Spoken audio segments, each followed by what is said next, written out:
So the major reason I'm doing this video is because when I search up this candidate's name on YouTube, the only results are really quite long videos that most people probably won't watch in full, so I did want to make something that's shorter and more consumable. Before I start this video, I would like to let you know there are several content warnings on this video. If you'd like to skip the video up until this point, go ahead and do so.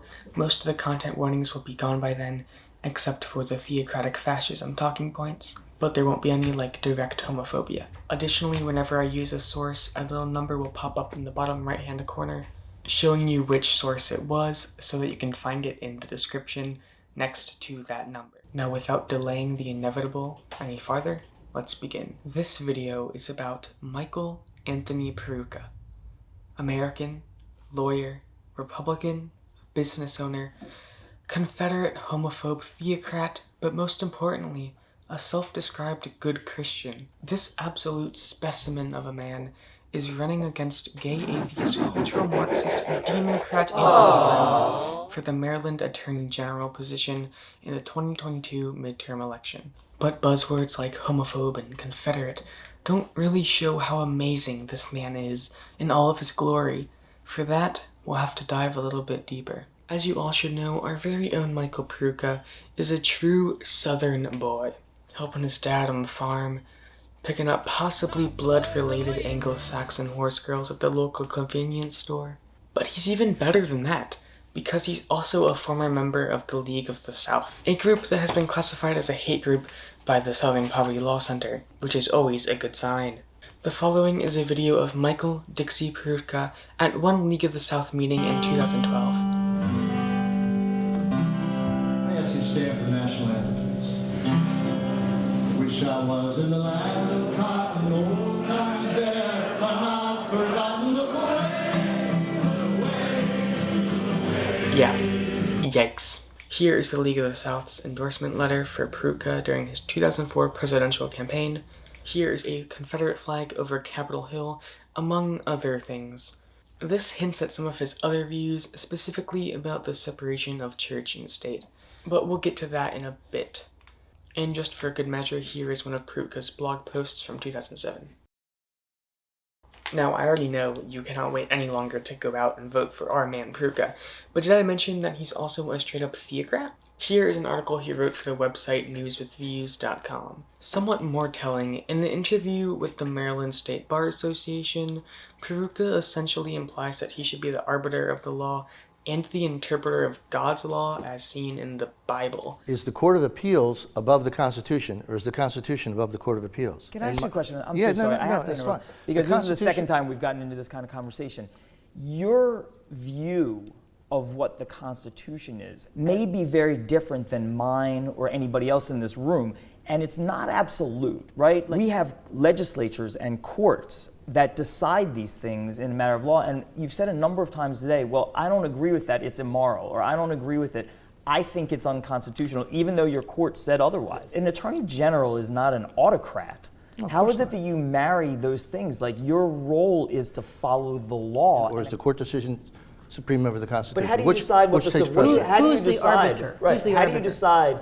In the context of whatever your scope of authority is, you are supposed to know the Constitution, and you're supposed to know what it says and what it means. But how do we decide in the final analysis the proper interpretation of the Constitution of the state of Maryland if the Court of Appeals, the highest court of that jurisdiction, is not the final arbiter of what that document means? Well, again, I know that I'm saying something that's different from how you've thought about this, but what I'm suggesting is that the final arbiter is the Constitution itself. But, okay, but the document has words, and words are subject to interpretation. So are you saying in some each cases, but in some person cases they're not. As far as I'm concerned, there are, when Article 44, for example, of the Declaration of Rights says that no plea of necessity can be used to violate the provisions of the Constitution. I mean, I don't think that's up for much interpretation. My fidelity as an Attorney General is not to any particular judge or any particular court. My fidelity is to the document. So if your interpretation of the document differed, and come on, we all agree they can be interpreted, right? And if you're Well, we do, but where you're going with that logically, I think we disagree. and as the Attorney General for the state of Maryland, if a statute or a provision of the Maryland Constitution goes all the way up to the Court of Appeals, and the Court of Appeals issues a decision one way or the other, we're dealing in the abstracts here, I'm not talking about any particular issue. As Attorney General, you think you would not have to follow the law as interpreted by the Court of Appeals?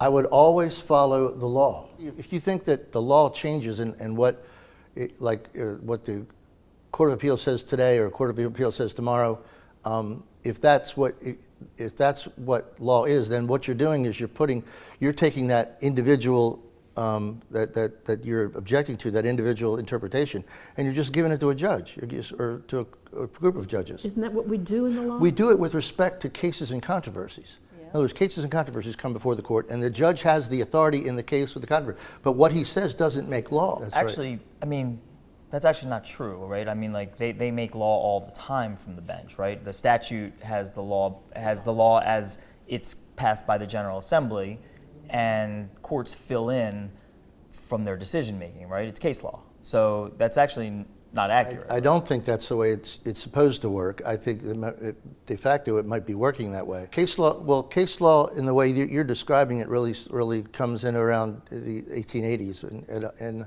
Harvard University with Christopher Columbus Langdell, and the idea that instead of looking to Exodus and Genesis for case, we look to the decisions of prior judges. Maryland is pretty clear. And that's the issue of same-sex marriage and non-discrimination. How do you see your role if a case in controversy comes up that requires you to go and defend Maryland law on an issue that you clearly think you think differently than the General Assembly? My question is, you go before the Court of Appeals representing the state of Maryland, who absolutely disagrees with you on that. That was done by vote of the state of Maryland. The people. And you represent the law in Maryland as an Attorney General. Well, but I would, I mean, you know where this goes. My argument would be that that's not law. It can't be law because it violates Genesis, is it 122, that made the male and female? There are two standards to determine whether something is lawful. One is whether or not it meets not what a court said, but whether it meets the constitutional limitations of government, and also whether it has to be harmonious with God's law. That's the beauty of America, in that there is this, even the rights of minorities are protected because there is a higher moral law that's recognized. I apologize. Don't you see I mean, it's like, I understand that you are assured of how you believe these things are written, but I don't agree with you on some number of issues, let's say. And you're going to make a determination, even though the law may agree with my position on that, say on same-sex marriage, which is honestly one of the proudest votes I ever took. You think it's against God's law. Okay, I mean, you're entitled to your opinion, but the General Assembly disagreed with you. But who are you to make a determination, or anybody for that matter, as to what God says about it? Because I can tell you that's one of the things that my rabbi thought was one of the greatest things that he'd ever seen down there, and was down there when it passed. So the person who I look to for spiritual guidance does not agree with your interpretation of the Bible, whatever you say, whatever you quote. So how are you, as the Attorney General, to make a determination as to whose spiritual guidance is right and wrong? I mean, where do you get that authority? Turn back. Yeah, but you don't see that as that. No, but what I I'm understand that, but it's not your what you're role calling to determine what's right and what's wrong as to what the General Assembly. It's not your determination as to what God would say about it. I'm not claiming that it is. It's actually. You kind of are. No, well, I think it's what I'm looking to is a standard, and I'm saying that there's two standards, and they both need to be met for something to be lawful. The idea that law evolves, like you're suggesting, is like a Darwinian view of the law. But I don't think our founders had that. I don't think America is founded on that understanding. That understanding is that law is fixed, and there is an absolute truth. And it goes to your very basic principle, as I understand it, which is that the Constitution is based not just on the written law, but on the law of God, as you have said. My problem is, as Senator Zirkin said, theologians can disagree on what the law of God says. Just as we mortals can disagree on what the proper statutory law may be. But as lawyers and as the Attorney General for the state of Maryland, wouldn't you be obligated to defend the statutes passed by the legislature of the state of Maryland, regardless of whether you thought they were consistent with your interpretation or your theological interpretation of God's law? You're confusing the fact that I'm holding to a standard that's different than yours or different than other people's. In that I'm holding that this is my standard, that I'm imposing my beliefs or whatever, and I don't think that's true, and I don't think it's the job of government to do that. I think there are standards that our law is based on, and they need to be adhered to. And I'm just trying to figure out how they would apply if you were the Attorney General. Well, they would apply consistent with my fidelity to the Constitution and my understanding of God's Word. Yes, they would. Okay, I think we're getting the signal that we're out of time, though. It's been a fascinating conversation. So if he wins, he could make us all abide by his interpretation of the Bible. Sorry, anyone who doesn't agree with his particular sect of baptism. So in 2017, Dennis Fusaro, Peroutka's former campaign manager, as well as some other random independent political consultant, were found guilty after they made about 5,000 robocalls against Peroutka's opponent. These calls were targeted at Patrick Armstrong, a member of the LGBTQIA+ community, and the calls revealed his mother's home phone number and urged people to call her to congratulate Patrick on coming out of the closet so he can, quote, go to any bathroom of their choice based on their own confused gender identity, end quote. Fusaro's attorney said it was political satire and protected under the First Amendment, while Peroutka said he had no idea this event had even occurred. This call was given out a few days before the election. Patrick was ahead in the polls, yet he lost by about 2,000 votes, likely at least in part due to these calls. This next thing is a very long story, and it can be found in the video's description by source 8 if you want to read the entire document. It will get somewhere eventually, I promise. Essentially, Michael family man Peroutka was accused of sexual abuse by his stepdaughter after she believed a repressed memory was revealed to her. She was then brought to the Baltimore County Department of Social Services, where she got a social worker. A while later, the stepdaughter began to think those memories were false and then revoked her allegations. Over time, the social worker began to suspect Miss Peroutka had been emotionally abused by her spouse. Miss Peroutka said she was not an emotionally abused spouse. The social worker replied, "That's good," and left the room.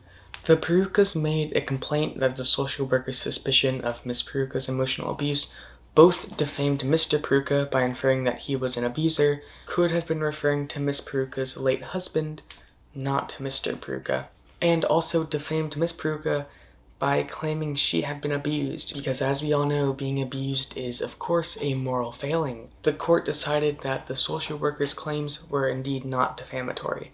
Additionally, some really messed up stuff happened to the stepdaughter. When she was in the hospital for such eating disorder, neither of her parents visited her. On another occasion, both the Peroutkas filed a motion for a restraining order against the stepdaughter after she visited a relative, and later they both filed a complaint of criminal trespass when the stepdaughter delivered her recant of her initial claim to their doorstep. According to the document, Miss Peroutka wrote letters with embarrassing information about the stepdaughter to friends and family after the accusations. While Miss Peroutka's actions cannot be necessarily waged against Mr. Peroutka, it definitely doesn't sound like Michael Peroutka is an upstanding family man as he so claims, if he couldn't even visit his suffering daughter in the hospital and tried to get her in legal trouble for recanting her claims of abuse. Now, of course, I am aware that this situation is probably more detailed and in-depth than this one document can show. However, the document does show that Michael Peroutka is quite aggressive when it comes to legal actions, and for that reason, I'm actually quite worried about this video causing me to fall in hot water for defamatory language, considering his legal history. It'll be my first ever slap suit, and I cannot wait for the rest to come. So the next part of this video, we will be taking a look at a speech that Peroutka gave at a Baptist church called Ebenezer Baptist Church in Ohio. This was from 2014, and coincidentally for us, the church actually posted the entire hour-long event to their YouTube channel, so now we can look at that. We can look at who he allies himself with, and subsequently what rhetoric they are spreading.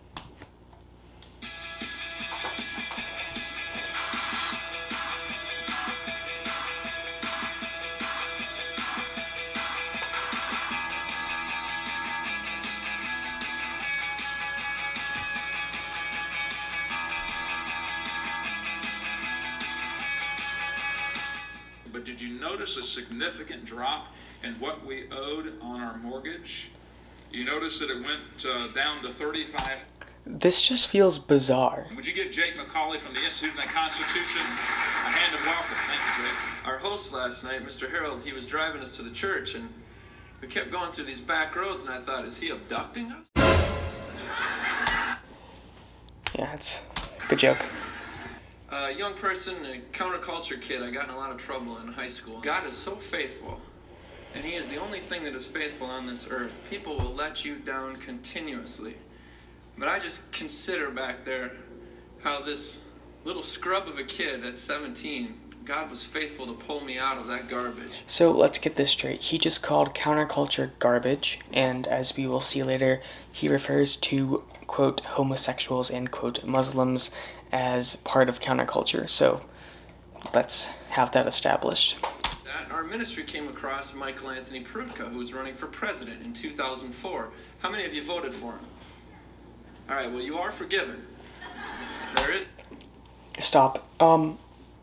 That's not good. But his platform was God, Family, Republic, and I thought, God? Who is this politician that talks about the... Almost every president in the United States has been Christian, I believe. Only 2 were Catholic, all the other ones were Protestant, so... As governments and institutions become more secularized, and that's the threat right now. Oftentimes we work with kids in high schools and ask them, who is the most under attack in public schools? Is it the Muslims? Not that we should attack people, but is it the Muslims? Is it the homosexuals? Is it the... And I go on and name all these things that were counterculture at one time even. Counterculture. Being Muslim and being gay are counterculture things, and he earlier said that those were bad. And all the kids, you know what they tell me? Well, it's us, it's the Christians. I thought, what a paradigm shift. And so we believe they're worth fighting for. There's in all 50 states, people have graduated our courses to get a biblical view of what government should be like and how we've been entrusted as the church to keep them in check. Please say hello to Isaiah. Isaiah, say hi to the... This poor child. But they're very nice. Isaiah's going to join me in a couple of minutes and help me with my presentation, but right now you can sit down, okay? Thanks for coming up, buddy. Go ahead and jump back there and I'll call you when I need you, okay? I would like to talk a little bit about the American view of law and government. Then I'd like to spend just a couple of minutes contrasting it with other views, because there are other views. The biblical underpinning is everything. Let me talk about the American view by beginning with the Declaration of Independence. Here's page 1, and then 2, 3, and 4. And the yellow pages represent really just a list of complaints. On this first page, they made an argument. The king is not the ultimate lawgiver. There's a lawgiver above the king that the king owes obedience to. It's called the people. He's gonna say God. That's essentially what they said on this first page. Now, let me ask you to repeat after me, if you can indulge me for a second. Please repeat after me. There is a God. Our rights come from him. And the purpose of civil government is to protect God-given rights. What you just recited, quintessentially, is the American view of law and government. That's the American view. By the way, those executive orders, and if in fact they're law at all, have to comply with higher moral law or they're not law. See, in other words... Moral law. That phrase in of itself is horrific. What they call the intolerable acts. Basically, they weren't calling those things law. You know what they called those things in this document? They called them pretended legislation. Please say that with me. Pretended legislation. This Declaration of Independence is not just some fancy philosophical principle. When I say there's a God, our rights come from him, the purpose of civil government is to secure God-given rights, that's not just a fancy philosophical principle, that's the law. That's the law in the United States of America. The United States Code calls the Declaration the organic law of the United States. So that's not just philosophy, that's the organic law. So think about what that means. That means that things that are not consistent with that law, even though they might look like law, even though they might smell like law, even though you might be punished for not obeying them, they're not law, they're what? Pretended legislation. Things like Obamacare are what? Pretended legislation. Things like, well, this isn't a law at all because it's a Supreme Court decision, but people say the Roe v. Wade is the law of the land. The Roe v. Wade is pretended legislation, right? This sounds like sovereign citizen type stuff. Like, the laws are not real, therefore I don't have to follow them and they don't apply to me. We have to stop thinking of things that are not law as law. If this is the organic law of the United States, then things that you're He does have to accept that we live in a society that has its own civil laws. It's part of being in a democracy. Not everyone agrees, not everyone believes in your specific biblical interpretation, and you don't go inside the minds of the founders more than anyone else does. that deny God's authority are not law. Please let that sink in. They're not law. They're what? Pretended legislation. The purpose of government is not to redistribute wealth. You're violating thou shalt not steal. I really do have to question if he believes in the social contract theory, because as being part of this society that we live in, you're consenting to being taxed. The American view of law and government is based on a biblical view of law and government. In other words, the state is divinely ordained. We don't hate civil government. We don't hate the government. We love the government is divinely ordained. If you go to Luke, the 20th chapter, where they were trying to trick the Lord, right? But they came to the Lord and they said, should we pay taxes or no? So Caesar does, out of the mouth of the Savior, Caesar does have a valid jurisdiction. You should give to Caesar that which is Caesar's. But then in the same breath he said, but to God, what is God? So indicating that Caesar's jurisdiction is what? Limited or unlimited? It's limited. Caesar is in charge of some things, but he's not in charge of everything. He's got a certain function. So under the biblical view, we would say that the state is divinely ordained and the state's authority is limited. But over here in, I'm going to call this the pagan view.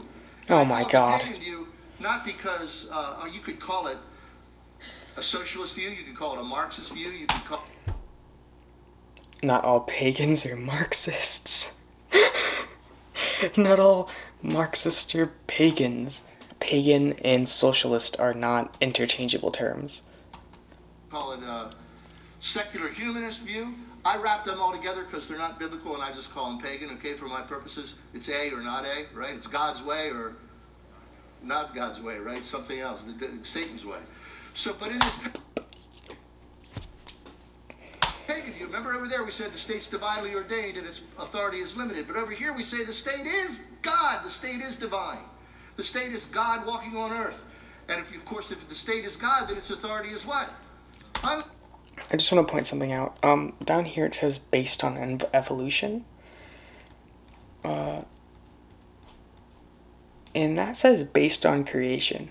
So based on this, I think we can correctly assume that he's a creationist? You remember over there we said the state's divinely ordained and its authority is limited. But over here we say the state is God, the state is divine. The state is God walking on earth. And if the state is God, then The Constitution says that the state has limited authority. That's what the Constitution is for. its authority is what? Unlimited, right? Unlimited. You see the evidences there of the state wanting to be God. Instead of obey God, they want to play God. The role of civil government in the Bible can be really, this is a summary now, generalization. Supposed to protect the borders, administer the justice system. And by the way, administer the justice system according to God's right and wrong, right? God's.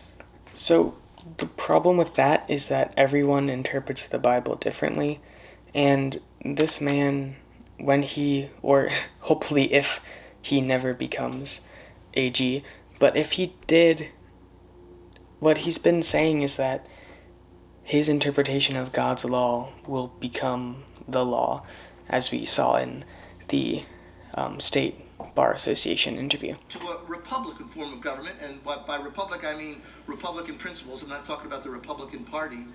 I'm talking about Republican principles, which you can think of as this blue page. There's a higher moral law to which the king, he has to obey. That is not what republicanism means. It's about having a legislature that represents someone. Right?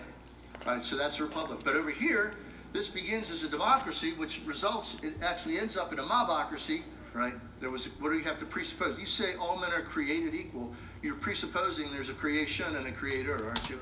No, you don't have to. The creator could just be the world. All right. So that's the presupposition that And created equal could literally just refer to when you're born. underpins all of that view of law and government, which is the American view.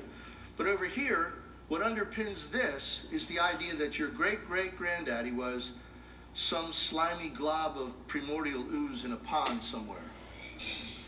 Okay, this is not related really, but that's so cool. To think that my great-great-great-grandfather was a primordial glob of black ooze, that is super awesome. Now, and then your daddy is a monkey, and then what are you? That's not what evolution says. Oh. Right? I will give it to the Catholic Church. They think that faith and science cannot contradict each other since, God created everything. Therefore, he must also have created science. So, believing in evolution is quite common in Catholic circles. This is quite bizarre. Which is, as you see, not on the American biblical side, it's on the pagan side. It's interesting, after you teach kids that they're the son of a monkey, then they try to teach them self-esteem, which is amazing to me. Because look, you just taught the kid that he's a mass of mutations and mistakes. That's what you just taught him, right? That's so cool. That humans evolved from this huge lineage of diverse creatures. We're monsters. That's so cool. So how are you going to now teach him to have self-esteem? Why would he have any esteem of himself unless maybe he was formed in the image and likeness of God? And this, by the way, is the theory under which those kids in Columbine killed the other children. Oh my God. Klebold. This was what was in their writings. This is like when someone immediately uses the argument of Nazi Germany to prove their point.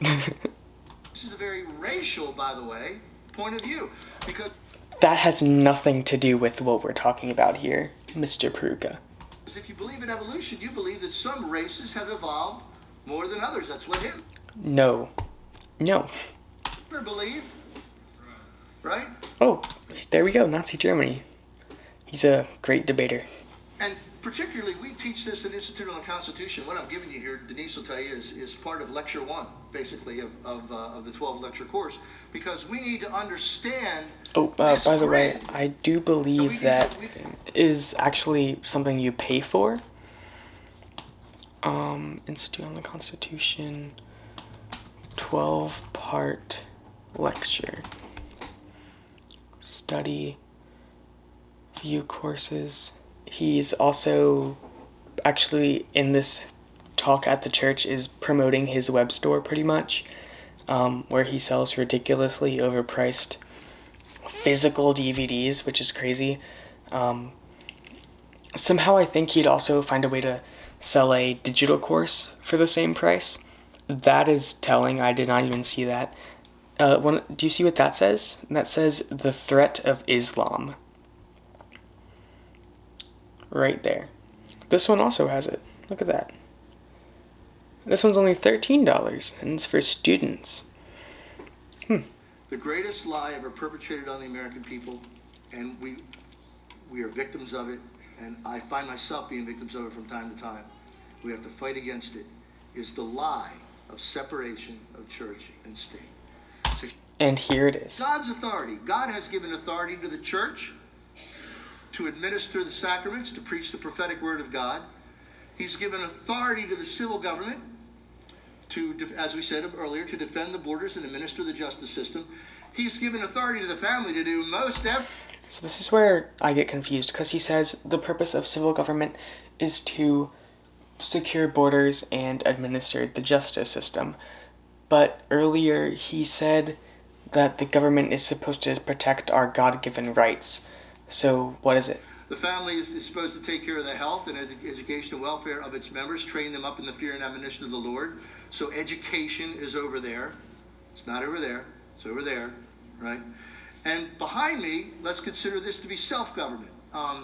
Self-government, briefly stated, is what the Ten Commandments is all about. Question, do you want Hillary Clinton administering your sacraments? You want Nancy Pelosi administering your sacraments? Aren't they both, like, pretty devout religious people? Nancy Pelosi describes herself as a devout Catholic. Interesting, Do interesting. you want your pastor, Pastor Steve, to have to raise an army and go defend the southern borders of the country? Forget the fact that he'd probably do a better job than they're doing right now. Ha ha ha ha ha. But do you see my point with jurisdictions? These jurisdictions have different jobs. They have different functions. Preach the prophetic word of God, administer the sacraments, administer the civil justice system according to God, according to God's authority. There's where they divide. One has a job, the other has a job. They're not supposed to do each other's jobs. There's a separation of church and state in that way. What it doesn't mean is that there's a separation of God from government. Please say it with me this way. Separation of church and state is not separation of God and government. What are you doing when you're praying before a legislative session? Let me see. You're acknowledging God's authority, His existence, His authority, and you're invoking His blessing on this activity. Why wouldn't you do that for a civil meeting of the legislature? Because not everyone is Christian? Has ordained civil government. It's the law. It's the law. Remember, the Declaration of Independence is the law. There is a God. Now, if there is not a God and He's not the author of civil government, then you don't have any rights. Forget it. We can give each other rights. A separation of church and state is what we make of it, whether it be this or what we currently have. You ready, buddy? You gonna, okay. Hold up the microphone to your mouth. What I'd like you to do is Oh my tell God. these people what the First Amendment says. Can you do that? What it really says. Stand over there. There you go. Oh my God.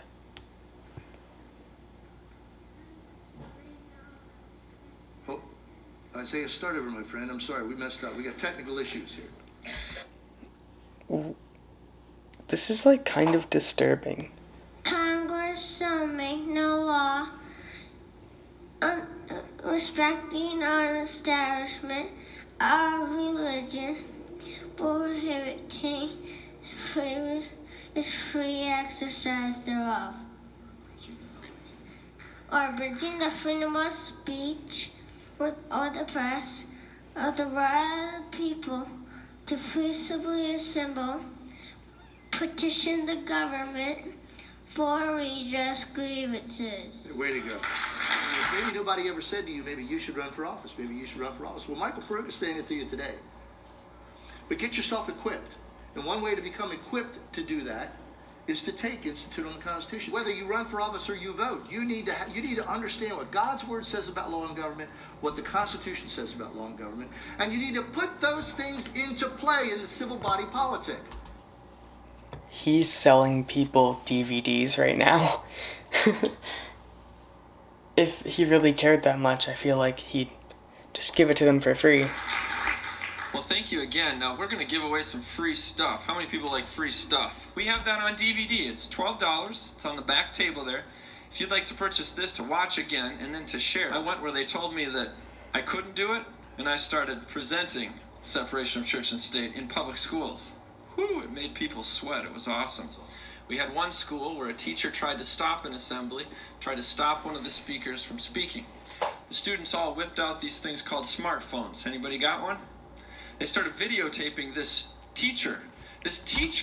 Actually, smartphones don't have any film in them. They're actually digital via, a sensor. But Out of his I anger, digress. exclaimed to the child, "You do not have a First Amendment right on a public school campus." Isn't that awesome? We got it on film. That's awesome. This is like when Ben Shapiro goes to a college campus to debate college students who aren't trained in media. I mean, this teacher was probably flustered and just said that. You know why? Because then we went to our national press friends all throughout the country and they blasted that out to show America the ignorance. Well, I'm asking you to give your attention to the following brief video. Please listen to this young lady. Her name is Teresa, and she represents the future. You see, she's been exposed to some truths that have been hidden from most of the young people in America. And when you hear her story, I think you will see that there is something that you can do for your country. Thank you. The 4th of July was about fireworks. Separation of church and state was just a fact and had no negative impact. Okay, I just want to point out that the lightning bolt here, I believe, what is that, a Soviet star up there? And then hammer and sickle, is that the global communist flag? Yep, that would be that would be a rendition of the global communist flag. All right. I was completely unaware of a subtle culture shift happening around me through education, media, and pop culture that was seeking to undermine my country. Why are they attacking Lady Gaga here? What did she do? After school, I go to work for the Institute on the Constitution, and I'm doing my best to She said she's an intern, by the way. I don't know if she's paid or not, but sure hope they have good working conditions. reach out to my generation. I pray and hope that you can help me. Teresa is just one life that has been Okay, I don't like how he touched her. changed. A seed that will be multiplied, to be sure. Institute on the Constitution has started a new national initiative called American Clubs. These clubs provide a platform for the students to not only learn the Constitution This music is awesome. and its biblical history, but it gives them the opportunity to interact and challenge other students and staff to think beyond the status quo of what has become nothing but indoctrination and godlessness. Now, it does seem like I've just been railing on Christians this whole video. But I do think faith is an important thing to have. I don't really have much of it right now, nor have I ever, but it is a healthy thing to have for some people. And it really pisses me off when people co-opt it, because I do know people in my life who have it, and it does serve them well, and it does make them happier. But he's using it to gain political power and to sell DVDs, and it really makes me angry. And I mean, his views are not accepted by a lot of legal scholars, and it's really dangerous if he becomes Attorney General. So if you can vote in the 2022 Maryland midterm election, please do so. It's very important.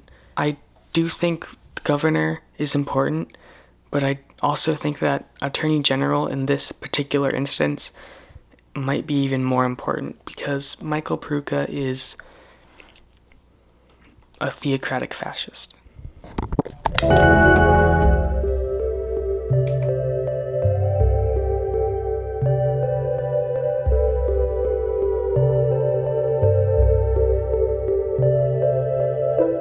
CWG does not pertain to anything other than my channel name in this context.